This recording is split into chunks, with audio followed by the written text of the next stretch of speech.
अस्सलामुअलैकुम वरहमतुल्लाहि वबरकातुहू। हज 2025 जिसका दो सर्कुलर नए आए हैं, जिसके अंदर एक सर्कुलर है 42 नंबर का और एक है 43 नंबर का। 43, 42, 43 दो सर्कुलर नए आए हैं।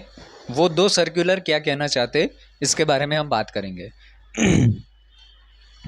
दोनों जो सर्कुलर है, इसके अंदर सबसे पहले जो 42वां सर्कुलर है, इसके अंदर हेल्थ एंड मेडिकल फिटनेस के बारे में कि हज यात्रा के दौरान अपनी जो बड़ी बीमारियां हैं, मोटा मोटी मैं समझाने की कोशिश करता हूँ।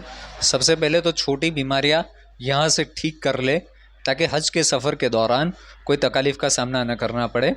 और यहाँ से अभी से खाने पीने के अंदर परहेज़ करे, बहुत तला हुआ या बहुत मिठाई वगैरह, क्योंकि सफ़र हज के अंदर जब हाजी जाता है तो उसका इकराम होता है। इसके इकराम के अंदर मिठाइयाँ रखी जाती है और शुगर वाली आइटम रखी जाती है, जिसकी वजह से हाजी को वहाँ जाकर तकलीफ़ का सामना करना पड़ता है। और गर्मी के अंदर अगर कफ हो गया, खुद मेरा एक एक्सपीरियंस है इसी साल का, तो वो आसान नहीं है उसको मिटना। तो कम से कम डॉक्टर को अगर बोलो तो डॉक्टर भी कहते हैं 20 से 25 दिन लग जाते हैं। तो इसलिए ऐसा खाना ना खाए जो कफ हो जाए या बीमार पड़ जाए। तो इन चीज़ों का हाजी और हज्जन दोनों ही ध्यान रखें। दूसरी बात कि जो बड़ी बीमारियां हैं, छोटी छोटी बीमारियां तो समझे कि यहाँ से हम ठीक कर लेंगे, हज कमेटी की तरफ से कहा गया है बड़ी बीमारियां छुपा कर हाजी सफ़र हज न करे। किडनी, अपनी जो किडनी है वो, अगर किडनी के अंदर कोई दिक्कत है या आप डायलिसिस करवा रहे हो हफ्ते के अंदर एक मरतबा, दो मरतबा, सपोज़ कोई कोई महीने के अंदर एक मरतबा करवाता है, किसी किसी को रोज़ाना रहता है।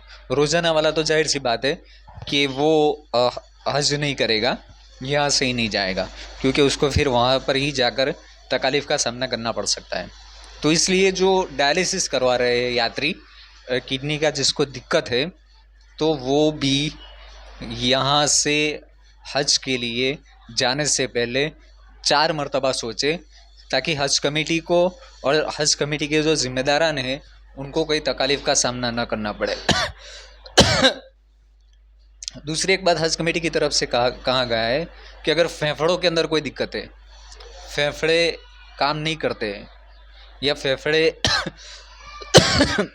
जिस तरीके से काम करने उस तरीके से नहीं कर रहे, तो ऐसे हाजी भी सफ़र हज न करे, क्योंकि फेफड़े जो है वो ऑक्सीजन की लेन देन करते हैं।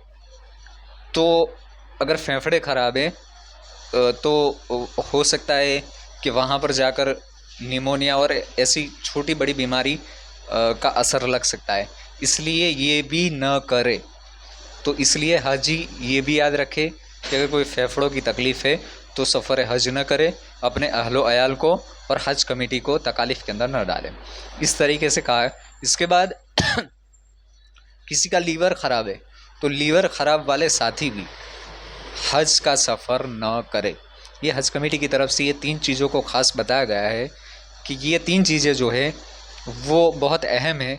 इसलिए सफ़र हज के अंदर फिर एक मरतबा हो सके ऐसे जो मरीज़ है तो अपनी मेडिकल स्क्रीनिंग करवा लें और चेकअप करवा लें। और जो हाई डायबिटीज़ है, इसके अंदर हाई डायबिटीज़ का जिक्र नहीं किया गया है, शुगर का जिक्र नहीं किया गया है। जो शुगर वाले दर्दी है, जो हाई है, वो भी अपना यहाँ से चेकअप करवा के फिर उसकी जो टैबलेट्स है वो यहाँ से लेके जाए, ताकि कोई तकालीफ़ का सामना यहाँ से ही हाजी को न करना पड़े। और हो सकता है कि उसका नाम वगैरह यहाँ से डॉक्टर से लिखवा दे। हो सकता है वहाँ जाकर कोई कंपनी का नाम अलग हो, मेडिसिन का नाम अलग हो, तो वहाँ पर जाकर आपको वो मेडिसिन मिल जाए। तो इसलिए अपने डॉक्टर से परामर्श करके इसके बारे में भी लिखवा लें। अब सर्कुलर नंबर 43, सर्कुलर नंबर जो 43 है, इसके अंदर हज कमेटी की तरफ से कहा गया है, मोटा मोटी बात करें तो हज कमेटी की तरफ से ये कहा गया है कि हाजी जो फ़्लाइट शुरू हो रही है 29 तारीख से, 29 अप्रैल से लेके 31 मई तक, यानी कि तकरीबन 32 दिनों का एक प्रोग्राम चलेगा, जिसके अंदर हाजी अपने वक्त से पहले एयरपोर्ट के ऊपर हाजिर हो जाए, कम से कम 3 घंटे पहले हाजिर हो जाए। पिछले साल गुजरात के बहुत सारे हाजियों की फ़्लाइट छूट गई थी बम्बई से, तो इसलिए हज कमेटी की तरफ से लिखा है कि अगर खुदा ना खास्ता अगर ऐसी फ़्लाइट छूट जाती है तो इसके ज़िम्मेदार हाजी रहेंगे और उसका भुगतान भी हाजी को करना पड़ेगा। तो इसलिए अपने वक्त के ऊपर कम से कम एयरपोर्ट के ऊपर अपना वक्त 3 बजे है तो 12 बजे पहुंचने की कोशिश करें, ताकि इंतज़ामिया को भी आसानी हो जाए और अपने जो हाजी और हज्जन जा रहे हैं उनको भी आसानी हो जाए। क्योंकि बहुत सारे हाजी और हज्जन ऐसे होते हैं कि सफ़र हज इसीलिए करते, पासपोर्ट इसीलिए निकलवाते हैं ताकि सफ़र हज करवा सके।